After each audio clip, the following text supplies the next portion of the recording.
My name is Emily, and I've dedicated 10 years of my life to a family-owned paving company that, until recently, felt like a second home. Joining right after high school, I started as a clerical worker and grew alongside the company. Back when the chairman was in charge, it was a wonderful place to work. The 20 employees operated like a close-knit family, and the leadership set an example worth following. The chairman himself was approachable, hardworking, and kind, while his wife, Catherine, supported the business tirelessly, adding a sense of warmth and care. Their daughter, Kelly, and her husband were instrumental in bridging the field and office operations. Together, they made the company thrive. However, the harmony shattered when the chairman fell ill last year. A routine medical exam revealed cancer, and he decided to retire, naming Kelly's husband, the site manager, as the next president. Everyone in the company supported this decision wholeheartedly, recognizing it as the best way forward during such a challenging time. But life took an unexpected turn when the chairman's estranged son, Tom, resurfaced after 30 years. Tom's history was a mystery to me, but older employees were quick to share the details. He had been disowned decades ago due to a string of poor choices, run-ins with the law, failed multi-level marketing schemes, and fraudulent activities. Despite his troubled past, the chairman was moved by Tom's sudden plea for forgiveness. He returned with his wife and daughter, claiming to have turned his life around. The chairman, perhaps softened by illness and the hope of mending broken ties, welcomed Tom back. His wife, Catherine, was overjoyed to have her son home, and the family reunited under one roof. Tom even joined the company. Despite skepticism from employees, the chairman pleaded with us to give Tom a second chance. Reluctantly, we agreed. It didn't take long for Tom to reveal his true colors. He quickly grew dismissive of hard work, scoffing at laborers and making condescending remarks. While the rest of us carried on with our responsibilities, Tom spent his time gambling, frequenting hostess bars, and making a mockery of the family business.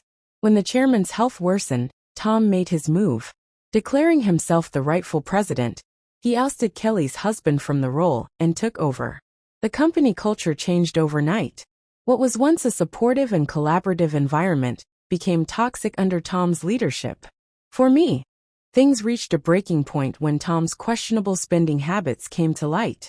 He treated the company credit card as his personal bank account, charging extravagant meals and gambling expenses without a second thought.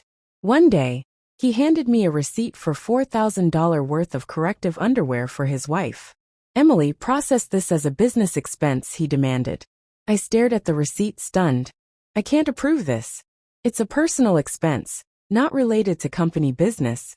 Tom's face turned red with fury. "She's the president's wife. It's perfectly valid." When I refused, he proposed something even more outrageous. "Fine.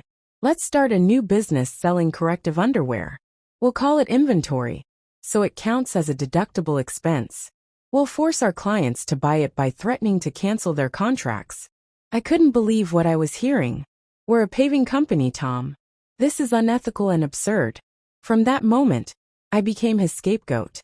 He made it his mission to humiliate and undermine me at every turn. Yet I stayed, driven by loyalty to the chairman and concern for my colleagues.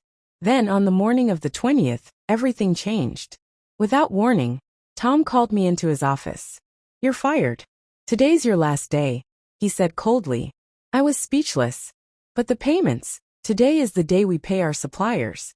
Leaving now will disrupt everything." Tom sneered. "Let them wait. Tell them we won't pay unless they give it to us for free. My daughter is joining the company, and she can handle everything better than you. She has a college degree, unlike you." His words were a slap in the face.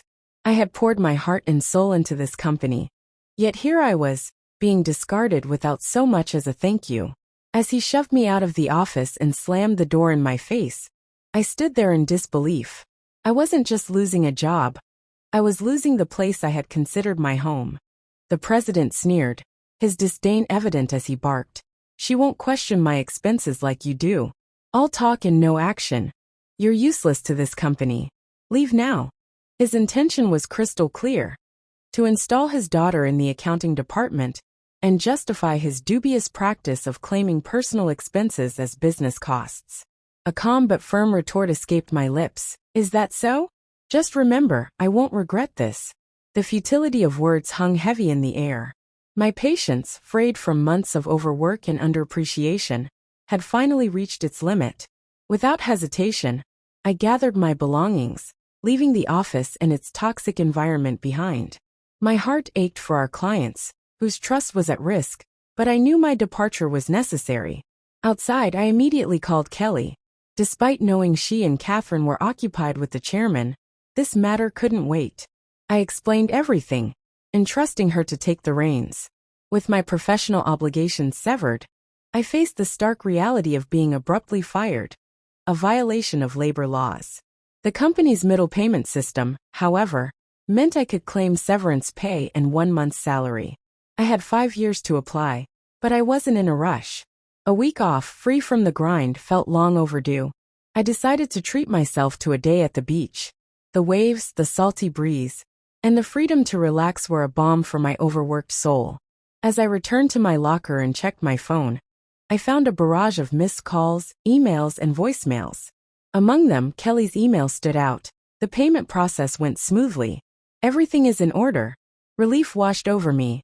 Despite my hasty departure, it seemed the groundwork I'd laid had ensured a smooth transition. One voicemail, however, caught my attention. It was the president. His tone panicked. What's going on? They're saying I'm not the real president. Did you know about this? Explain yourself. I couldn't help but chuckle at his cluelessness before continuing to sift through messages. Among them was a request from the chairman. That evening, I found myself at his hospital room, where Catherine and the so-called president had also gathered. As soon as the chairman saw me, he greeted me with regret etched in his expression. Emily, I'm truly sorry for my foolish son. His apology was heartfelt, but his son's arrogance remained unchecked. What's going on here? I'm the president. This is my company. Explain yourself. Tom, the so-called president, demanded. I took a deep breath and explained calmly. Tom, your role as president was always symbolic. Legally, the company's representative director, the one with true authority, is the chairman. While your title gave you influence within the company, it held no legal weight externally.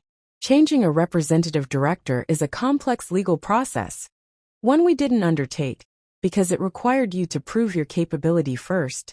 3 months ago, when Tom had been appointed as president, many, including Kelly, the site manager, and veteran employees, had opposed the decision. Knowing the legal intricacies, I had devised a compromise.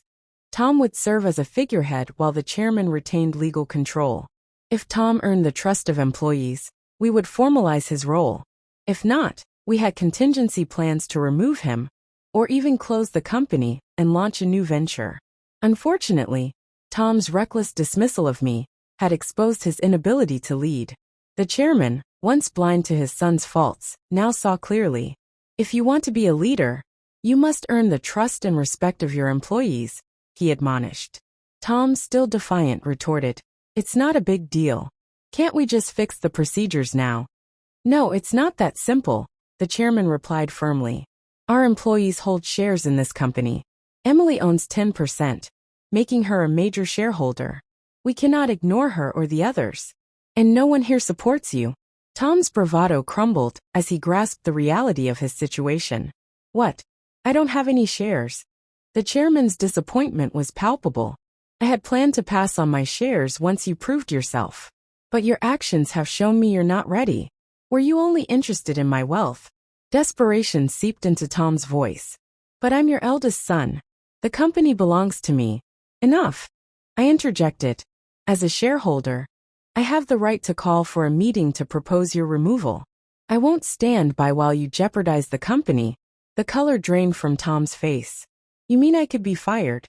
Yes, Tom, Catherine said, her voice heavy with disappointment. Emily was the only one willing to give you a chance. And you squandered it. The chairman turned to me with an apology. Emily, what would you like to do? I faced Tom directly. I no longer wish to work under your leadership. I am resigning, effective immediately.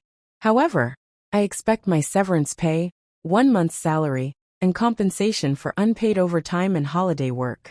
As a shareholder, I will ensure those who harm the company are held accountable. Tom, now pale as a sheet, tried to threaten me. I'll sue you. The chairman cut him off. You have no authority to make such claims. The fallout was swift. The chairman decided to shut down the company, leaving Tom unemployed. His wife's attempt to sell corrective underwear led to legal trouble due to fraudulent practices. Catherine found employment elsewhere, while Kelly and I joined forces to build a thriving new venture. Today, I work happily at our new company, cherishing every opportunity to build authentic relationships and contribute meaningfully. My experiences have taught me that leadership is earned, not demanded, and that integrity will always triumph over greed.